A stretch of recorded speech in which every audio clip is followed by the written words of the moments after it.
దీని తర్వాత చేవెళ్ళ మనం ఒకసారి చూస్తే చేవెళ్ళలో కాంగ్రెస్ నుంచి రంజిత్ రెడ్డి కాంగ్రెస్ నుంచి నిలబడతా ఉన్నాడు.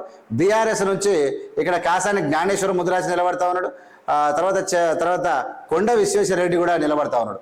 ఇది కూడా టఫెస్ట్ కాన్స్టిట్యున్సీగా మారిపోయింది ఇక్కడ. ఎందుకంటే కొండ విశ్వేశ్వరరెడ్డి ఉన్నాడు, కాసాని జ్ఞానేశ్వర ముదిరాజ్ అంటే ఆయన ఎన్నికల్లో పెద్ద పరిచయం లేకపోయినా టీడీపీ అధ్యక్షుడిగా పనిచేసాడు. చంద్రబాబు నాయుడుకు పోటీ చేయొద్దంటే అనుమానం వచ్చి కేసీఆర్తో కుమ్మక్కడని ఆరోపణలు ఉన్నాయి. సరే ఏదేమైనా కాసాని జ్ఞానేశ్వర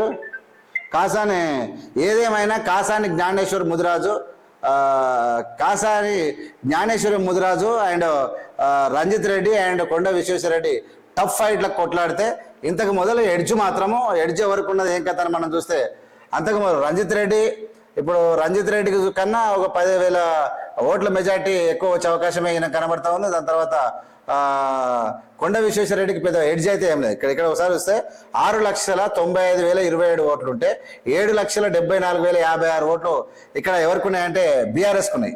అంటే 1,00,000 ఓట్ల ఎక్కువ కాంగ్రెస్ కన్నా బీఆర్ఎస్కి ఉన్నాయి ఇప్పుడు ప్రస్తుతానికి 2023 ఎన్నికల్లో.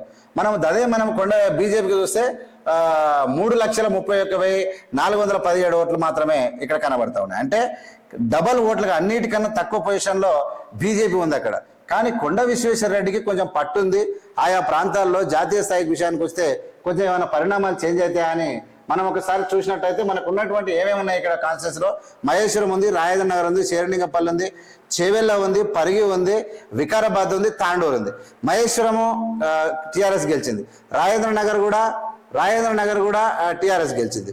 శేరిలింగంపల్లి అదే పడుతుంది. ఇక్కడ చేవెళ్ళ విషయాన్ని కాంగ్రెస్ గెలిచింది, పరిగి కూడా కాంగ్రెస్ గెలిచింది, వికారాబాద్ కూడా కాంగ్రెస్ గెలిచింది, తాండూరు కూడా కాంగ్రెస్ గెలిచింది. ఇక్కడ ఓవరాల్ గా మనం మహేశ్వరం ఒకటి లాస్ అయింది, రాజేంద్ర నగర్ ఒకటి లాస్ అయింది, శేరిలింగంపల్లి పరిస్థితి ఇవన్నీ ఒకసారి మనం చూస్తే మహేశ్వరం రాజేంద్ర నగర్ మాత్రమే లాస్ అయినటువంటి పరిస్థితి మనకు కనబడతా ఉంది. ఒక్కసారి ఓవరాల్ గా మనము ఓటింగ్ పర్సెంట్ మనం ఇక్కడ చూస్తే కాంగ్రెస్ కన్నా 1,00,000 ఓట్లు బీఆర్ఎస్కి ఎక్కువ ఉన్నాయి. కాంగ్రెస్ కన్నా బీజేపీకి 3,00,000 ఓట్లు తక్కువ ఉన్నాయి. కానీ 2024 ఎంపీ విషయాలకు వస్తే ఎవరు ఎక్కడ ఎంత మారుతారు అనేది మనం ఒకసారి చూస్తే మనకు టోటల్గా పరిణామాలు నేను ముందే చెప్పిన పరిణామాలు కేసీఆర్ 10 సంవత్సరాల అధికారంలో ఉండడం, నరేంద్ర మోడీ కూడా 10 సంవత్సరాల అధికారంలో ఉండడం. ఇలా భారతదేశ వ్యాప్తంగా బీజేపీ పార్టీని ఏ విధంగా చూస్తారు జనాలు, తెలివైన వాళ్ళు ఎట్లా చూస్తారు అంటే నరేంద్ర మోడీ ఏం చేసిండు, ఉద్యోగాలు ఇచ్చిండా, ఆర్థిక పరిస్థితి ఇచ్చిండా, ప్రాజెక్టులు కట్టిండా, ఏం చేసిండు. నరేంద్ర మోడీ కాకుండా ఇక్కడ ఉన్నటువంటి క్యాండిడేట్ మీద కొంచెం చూస్తారు. కొండ విశ్వేశ్వరరెడ్డి కొంచెం మంచితనం ఉన్నా నరేంద్ర మోడీ ఏం చేసిండు, ఈ దేశం ఏమైనా అభివృద్ధి జరిగిందన్న ఆలోచన ప్రజలకు వచ్చింది. సార్ లైవ్లో ఉన్నా.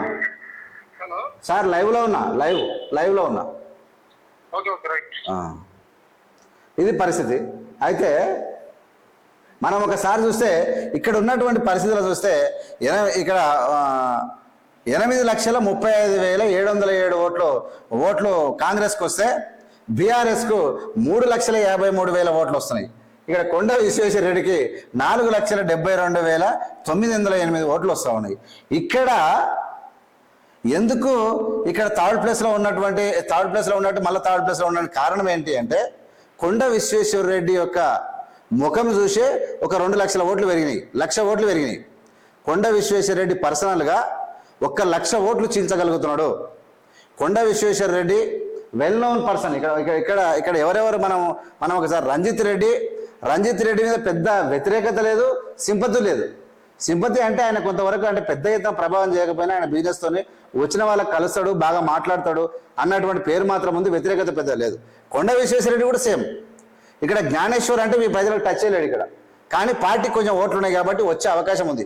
కానీ ఈ బీఆర్ఎస్ ఓట్లు ఎవరికి ఎక్కువ చీలుతాయి అనేది ఒకసారి చూస్తే మనకు క్లియర్గా అర్థమవుతుంది. చాలామంది బీజేపీ ఓవరాల్గా రాష్ట్రం మొత్తం మీద అత్యధిక ఓప్స్ పెట్టుకున్నటువంటి ఎంపీ స్థానం ఏదైనా ఉందంటే అది చేవెళ్ళే ఉంది, అది కొండ విశ్వేశ్వరరెడ్డి మీద. కొండ విశ్వేశ్వరరెడ్డి వివాద రహితుడు, ప్రజలతో మంచిగా ఉంటాడు. అలా కొండ వెంకట ఎవరైనా మన రంగారెడ్డి జిల్లాని పెట్టిరు కదా, అంతే. కాకపోతే రంగారెడ్డి ఇలా తాత ఎవరైతే కొండ విశ్వేశ్వరరెడ్డి తాత ఎవరైతే ఉన్నాడో ఆయన పేరు మీద రంగారెడ్డి జిల్లా ఉంది. అయితే ఆ విధంగా ఆయనకు సుపరిచితుడు కాబట్టి ఆయనకు బీజేపీ పెద్ద ప్రభావం ఏమి చూపలేకపోయినా కొండ విశ్వేశ్వరరెడ్డి ముఖం చూసి 1,00,000 ఓట్లు ఎక్కువ అదనంగా తెచ్చుకుంటున్నాడు. ఇప్పుడు ఉన్నటువంటి పర్సెంటేజ్ కన్నా కొండ విశ్వేశ్వరరెడ్డి 1,00,000 ఓట్లు తెచ్చుకుంటున్నాడు. కానీ అంతకన్నా పెద్ద ఎత్తున ఏదైతే మహేశ్వరం కానీ రాజేంద్ర నగర్ ఇంతకు మొదలు ఎమ్మెల్యే సీట్లు లాస్ అయినాయి. కానీ ఇక్కడ ఉన్నటువంటి ప్రజలు పెద్ద ఎత్తున వన్ సైడ్ అయిపోయారు, మళ్ళీ కాంగ్రెస్ దిక్కు మళ్ళీరు. కాబట్టి ఇక్కడ నుంచి చేవెళ్ళ కానీ పరి కానీ వన్ సైడ్ పడిపోతాయి ఓట్లు. వికారాబాద్ కానీ తాండూరు కానీ వన్ సైడ్ ఓట్లు పడే ప్రసక్తి ఉంది. కాబట్టి ఇక్కడ ఉన్నటువంటి నాకు తెలిసి అసెంబ్లీ స్థానాల్లో మనకు ఉన్నటువంటి చేవెళ్ళ స్థానం కాంగ్రెస్ పెద్ద బంపర్ మెజారిటీతోనే గెలవబోతా ఉన్నారు రంజిత్ రెడ్డి. ఇక్కడ చాలా పెద్ద వ్యాస్ట్ డిఫరెంట్ ఉంది. ఇక్కడ 8,35,000 ఓట్లు కాంగ్రెస్కి వస్తే 4,72,000 ఓట్లు బీజేపీకి వస్తూ ఉన్నాయి. అంటే ఆల్మోస్ట్ నియర్గా ఒక 5 లక్షలతో పోల్చుకున్న 3 లక్షల చేంజ్ ఓట్లతోటి 3 లక్షల ఓట్లతోటి రంజిత్ రెడ్డి చేవేళ్ల స్థానాన్ని కైవసం చేసుకోబోతా ఉన్నాడు 3 లక్షల ఓట్లతో. ఇక్కడ ఈ పరిణామాలు ఏంటివంటే ఇక నేను ఇంతకుముందు చెప్పిన ఇక్కడ బీఆర్ఎస్ మీద వస్తున్నటువంటి ఆరోపణలు అలా వర్తటం ఉన్నాయి.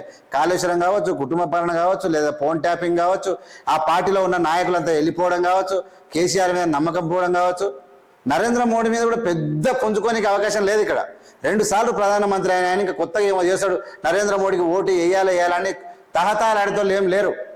ఇక్కడ చేవెళ్ళి విషయానికి వస్తే ఖచ్చితంగా కొండ విశ్వేశ్వరరెడ్డి కొంచెం ఫేస్ వాల్యూ ఉంది కాబట్టి 1,00,000 ఓట్లను అదనంగా పొందగలుగుతున్నాడు. ఉన్న ఓట్ల కన్నా 1,00,000 ఓట్లు పొందగలుగుతున్నాడు. నరేంద్ర మోడీ ముఖం చూసి ఓట్లు వచ్చేది పెద్దగా ఏం లేవు. అంటే యాస్ట్ డిఫరెంట్ ఏంటంటే చేవెళ్ళలో 3 లక్షల మెజార్టీ ఓట్లతోటి రంజిత్ రెడ్డి పెద్ద మెజార్టీతో గెలవబోతా ఉన్నాడు. ఇది 100% నిజం, ఇది అయి తీరుతా ఉంది. ఖచ్చితంగా ఇది పరిస్థితి. కారణాలు నేను ఇప్పుడే చెప్పిన, ఏమేం జరిగినాయి అన్నిటికీ అదే. ఇది November 30, 2023 అసెంబ్లీ ఎలక్షన్లో votes were consolidated for the Chevella MP కాన్స్టిట్యున్సీకి ఇంతకు మొదలు ఎట్లుండే అంటే 6,95,027 ఓట్లు ఉండే.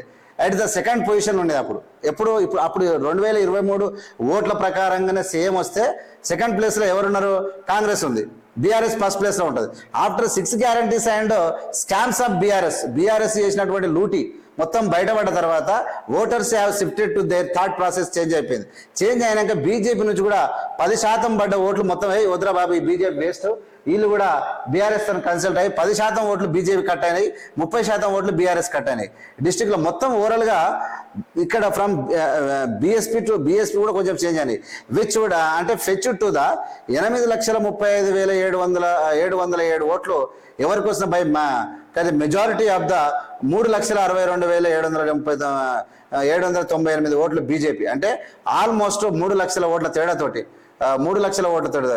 అంత కాదు, ఇక్కడ తప్పుపడ్డది. ఇక్కడ ఎంత తేడా ఏంది అంటే 4,72,908 ఓట్లు బీజేపీకి వస్తే ఇక్కడ అంటే ఇది మెజారిటీ చూపించదు. సారీ, మెజారిటీ 3,62,000 ఓట్లు మెజారిటీ బీజేపీ మీద కాంగ్రెస్ పార్టీ గెలవబోతా ఉంది. Since BJP in the best competitor Rahul Gandhi న్యాయపాత్ర for the SC ST BC. Rahul Gandhi చేస్తున్నటువంటి ఆలోచనలు మాటలు, ఆయన పెద్ద నరేంద్ర మోడీ యొక్క భాయ్ ఆర్ బహనో అని యాక్షన్ చేయకపోయినా రాహుల్ గాంధీ సింప్లిసిటీగా మాట్లాడినా ఒక నిజాయితీ పరుడు వ్యక్తి. రాహుల్ గాంధీ చాలా మంచి వ్యక్తి అన్నటువంటి ప్రజలకు ఒక నమ్మకం వచ్చింది. SC ST BCలు కూడా మంచిగా అదైపోయారు, మైనారిటీస్. అండ్ దాని తర్వాత ఏమంటే పరకాల ప్రభాకర్ బుక్ మొన్న రిలీజ్ చేసిండు ఆయన.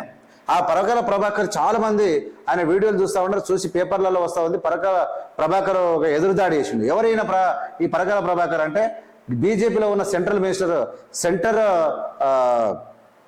ఆర్థిక శాఖ మంత్రిగా పనిచేసింది, తర్వాత రక్షణ శాఖ మంత్రిగా పనిచేసినటువంటి నిర్మలా సీతారామన్ భర్తనే ఈ పరకాల ప్రభాకర్. ఈ పరకాల ప్రభాకర్ నిర్మలా సీతారామన్ భర్త బాంబులు వేలుస్తా ఉన్నాడు. బీజేపీ మళ్ళీ వస్తే రాజ్యాంగాన్ని మార్చేస్తుంది. బీజేపీ దేశాన్ని, మన వనరులను, మన జాతీయ సంపదను, మన మొత్తం ఆస్తులని అమ్మేస్తూ ఉంది.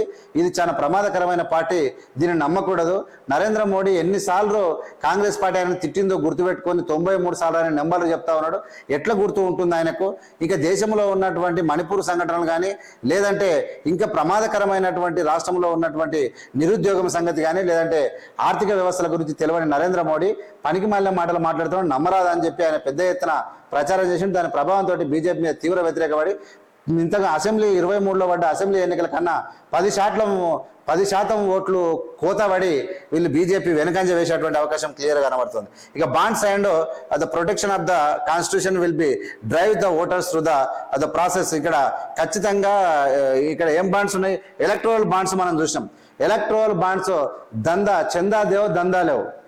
చందాదేవ్ దందాలేవు, నువ్వు నాకు డబ్బులు, నువ్వు బిజినెస్ చేసుకో, ప్రజలను ముంచేసి అన్నటువంటి రీతిలో పట్ట పగలు నడి బజార్లో ప్రజలను అమ్ముకుంటున్నటువంటి నరేంద్ర మోడీ, ఈయన రాజ్యాంగాన్ని కాన్స్టిట్యూషన్ కూడా ప్రమాదకరం ఉందని చెప్పి నరేంద్ర మోడీకి వ్యతిరేకంగా కూడా ఓట్లు పడతాయి. 10% బీజేపీ ఓట్లు, 30% బీఆర్ఎస్ ఓట్లు, 40% ఓట్లు కోతబడి ప్రభంజనంతో ఈ రాష్ట్రంలో కాంగ్రెస్ పార్టీ గెలవబోతుంది.